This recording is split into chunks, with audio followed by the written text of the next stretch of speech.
ఇంతకు ముందు ఎపిసోడ్లో బలరాముడు మరియు శ్రీకృష్ణుడు ఎలా జన్మించారు అని తెలుసుకున్నాం. ఈ ఎపిసోడ్లో ఆ తర్వాత జరిగిన కథను తెలుసుకుందాం.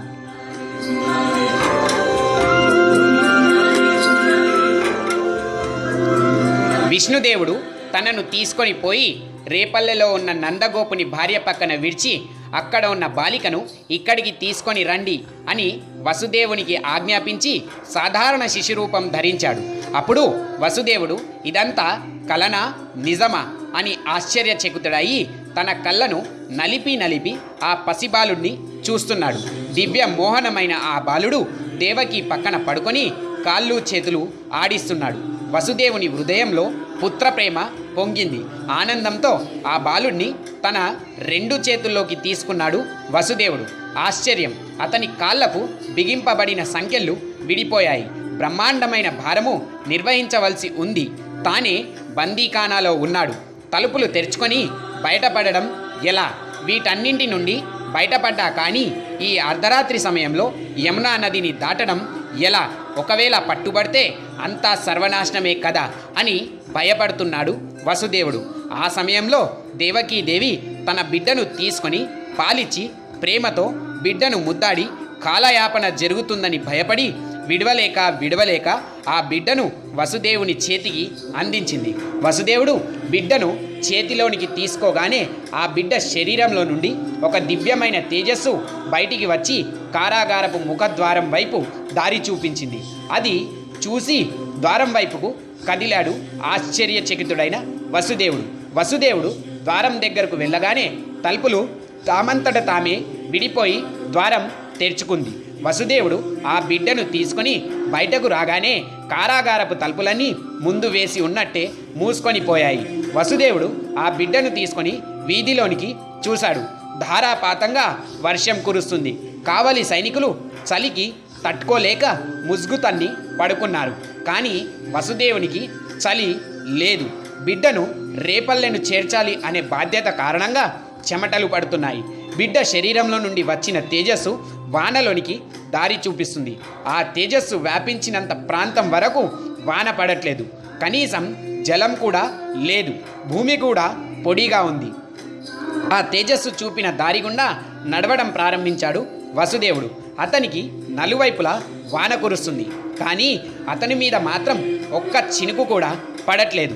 నడుస్తూ యమునా నది దగ్గరికి చేరుకున్నాడు. ఆ వర్షానికి 2 గట్లు దాటి ప్రవహిస్తుంది యమునా నది.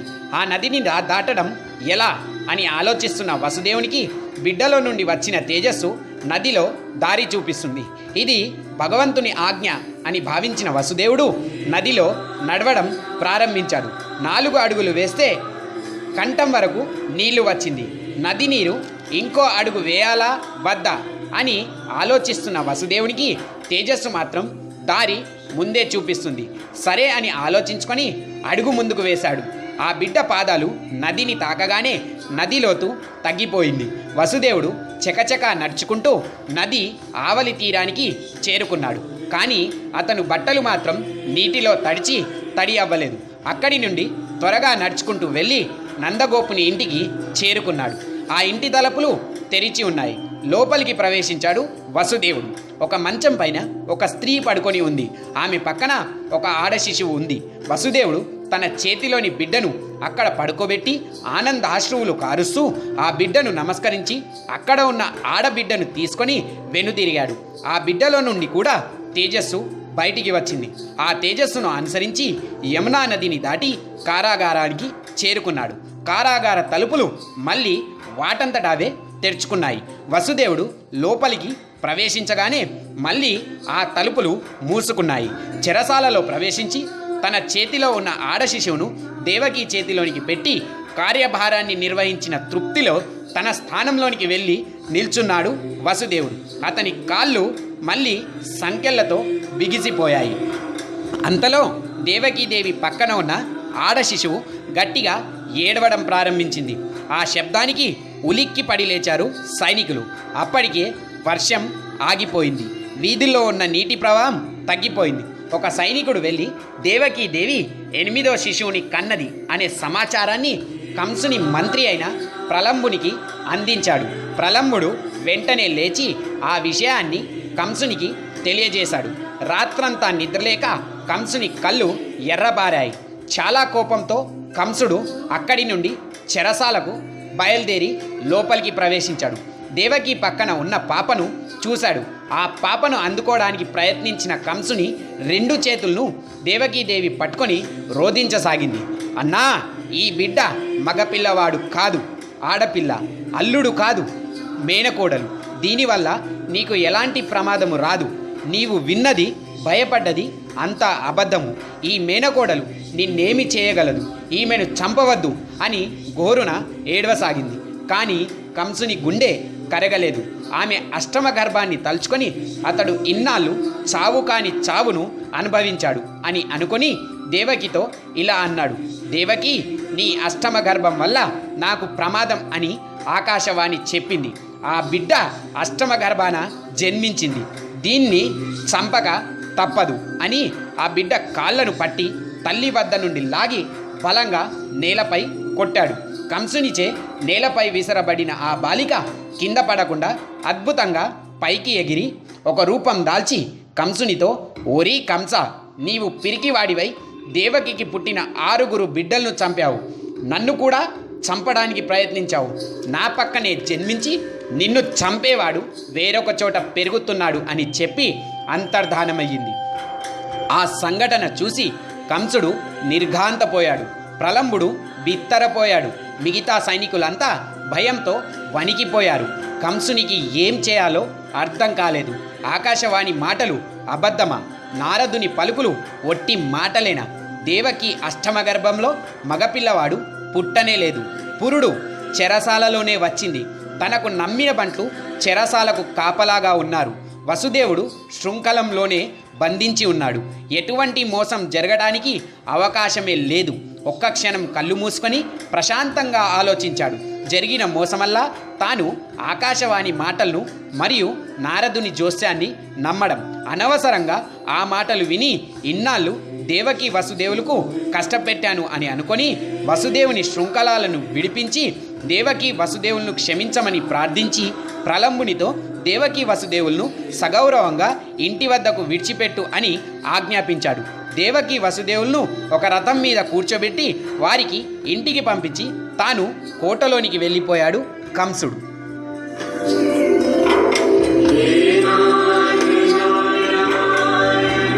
మరునాడు కంసుడు మంత్రిమండలి సమావేశాన్ని ఏర్పాటు చేసి చెరసాలలో జరిగిన విషయం మరియు మాయాశక్తి తనను చంపే పిల్లవాడు వేరే ప్రాంతంలో సురక్షితంగా ఉన్నాడని పలికిన సంగతి వారికి వివరించి ఇప్పుడు తాము చేయవలసిన పనేంటో సూచించమని అన్నాడు. అప్పుడు కంసుని మంత్రి, మహారాజా, ఆ బిడ్డ ఎక్కడో పుట్టి ఉండవచ్చు. ఆ పుట్టినది మన రాజ్యంలో అయితే మనం సులువుగా ఆ బిడ్డను చంపవచ్చు. మన రాజ్యంలో ఉన్న అన్ని ప్రాంతాలలో వారు వీరు అనే విభేదం లేకుండా నిన్న రాత్రి పుట్టిన పిల్లలందరినీ చంపివేద్దాము. ఆ పనిని మన పూతనకు అప్పగిద్దాము అని అన్నాడు.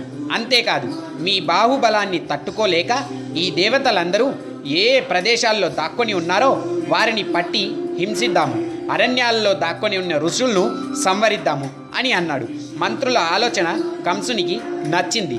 విప్రులను, సాధువులను చంపడానికి ఆజ్ఞాపించి పసిబాలులందరినీ చంపమని చెప్పి అంతఃపురానికి వెళ్ళిపోయాడు.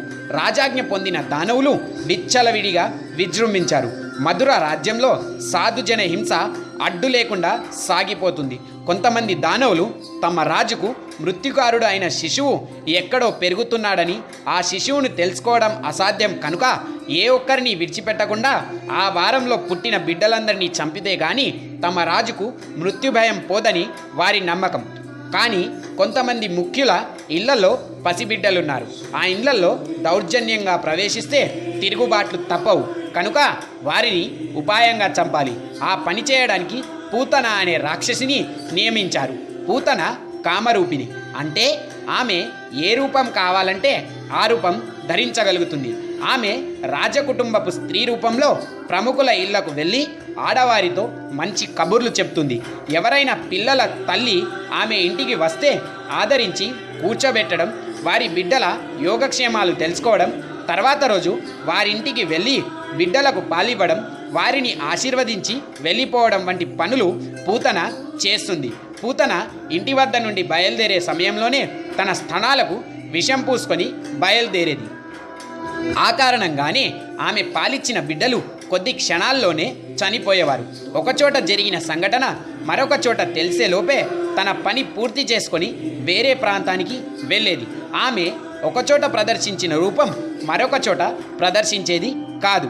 మరి మన చిన్ని కృష్ణుడు రేపల్లెలో చేరిన తర్వాత ఎలా పెరిగాడు, తాను పూతన బారి నుండి ఎలా తప్పించుకున్నాడు అనే విషయం తర్వాత ఎపిసోడ్లో చూద్దాం.